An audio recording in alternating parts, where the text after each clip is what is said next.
Hello everyone. In this video, we're going to be solving a Hexic equation. We have x to the power 6 equals the quantity 5x minus 4 to the third power. And we're going to be solving for x values. What else could we solve for, right? So we have this equation, and we're going to try to solve it in two different ways. Not guaranteed that both methods will work or result with something good, but at least I'll give it a try. So let me start with the first method, which is the brute force method. Just brute force. So x to the 6. Now let's go ahead and expand it. How do you expand a minus b to the third? There's a lot of ways to do it, but this is how I do it. A cubed minus b cubed minus 3ab times a minus b. It turns out to be the same thing, so it's going to be like 5x cubed, which is 125x cubed, minus b cubed, which is 64, minus 3ab, which is 60x, multiplied by 5x minus 4. It's kind of easy to remember. Doesn't matter, no big deal. You can do it. Now, this is going to be 125x cubed minus 64 minus 300x squared plus 240x. There are no like terms. Let's go ahead and put everything on the same side. X to the 6th power minus 125x to the third plus 300x squared minus 240x plus 64 is equal to 0. Now, do you like this equation?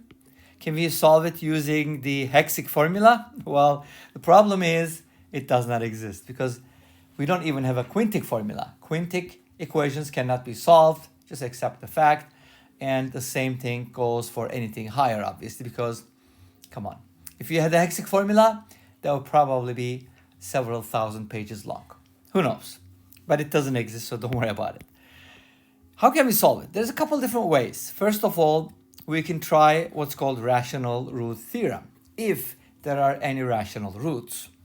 Or you can also try to factor this. Obviously, factoring this would be very hectic, or maybe Hexic. So let's not try that. What can we do instead? We can try a different method, right? Obviously, there's something called the second method. But again, feel free to check out factors of 64. By the way, 64 is 2 to the 6th power. So its factors, oops, I wrote it as 26. Its factors are going to be powers of 2, in other words, 1, 2, 4, 8, so on and so forth, right? All the way up to 2 to the 6th power. With the plus minuses, it's just going to double the number. And then you plug it in, but that's very, very time consuming maybe because of the high powers. If we only had x to the 6th and x to the 3rd, we could turn this into a quadratic, but unfortunately, that's not the case. Or if we only had even powers, we could also turn this to a cubic equation, but again, that's not the case. So at least we attempted it. I don't think it's going to be easy to solve. Maybe when we solve with the second method, we're going to be able to find something that works and come back and, try it. Let me tell you something. You probably already guessed, but don't say it if you have it. There are some rational solutions. Let me just tell you that, and you just take it from here. Okay? Obviously, always start with the obvious one. And another thing that you should always think about is looking at the sum of the coefficients. Because if you add up the coefficients and if the sum of the coefficients is 0, that means x equals 1 is a solution. Let's go ahead and test it out. The coefficient's 1. And you can add this positives separately if you want. 1 plus 300 plus 64 is 365. Such a nice number. And then 240 plus 125 is also 365. Yay! Success! X equals 1 is a solution. Good. Does that help at all? A tiny bit. You can at least turn this into a quintic by dividing this by x minus 1. And then try to factor the quintic, which might be a little easier. I don't know. But you can definitely give it a try. Okay? So those are some of the things that you can do. Rational root theorem definitely worked here, and we can probably take it from here. But now let's go ahead and take a look at the second method, which I think is pretty interesting. Okay, what is the second method?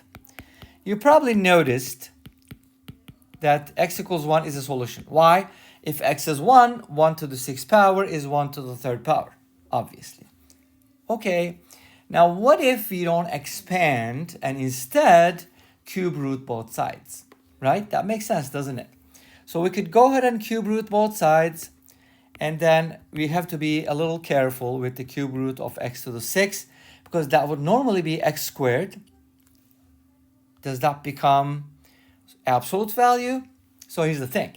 It's x squared cubed, and even if you absolute valued x squared, it will still be x squared. So it wouldn't really matter. Make sense? So it would just be x squared. And then the right-hand side, the 3's are going to cancel out, and we're going to end up with 5x minus 4. This is what's beautiful about this problem. It turns into a quadratic. Wait a minute. Are these the only solutions? Good question. I'm going to show you a solution at the end, which you can kind of judge for yourself. But obviously, x equals 1 is still a solution, right? So we didn't really do anything that would hurt the original equation, like squaring both sides. Instead, we cube rooted both sides.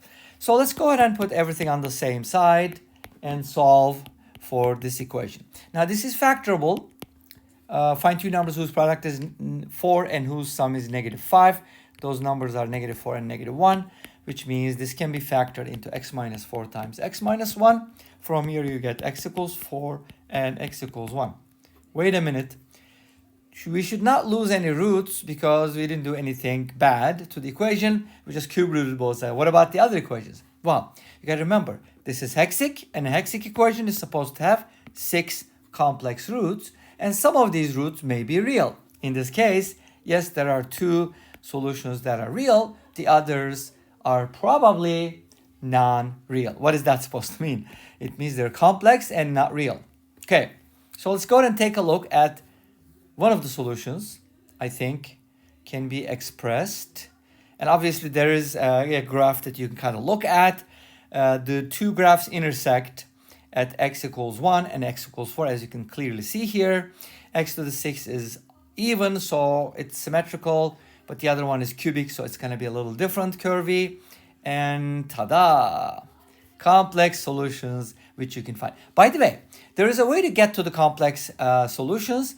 If you think about the cube root, we got an equation like this, right? But at the same time, before you cube rooted both sides, you could also use roots of unity to get to that. But that is a topic for another channel, which is called aplusbi, because that channel is all about complex numbers. Go ahead and check it out. And this brings us to the end of this video. Thanks for watching. I hope you enjoyed it. Please let me know. Don't forget to comment, like, and subscribe. I'll see you next time with another video. Until then, be safe, take care, and bye-bye.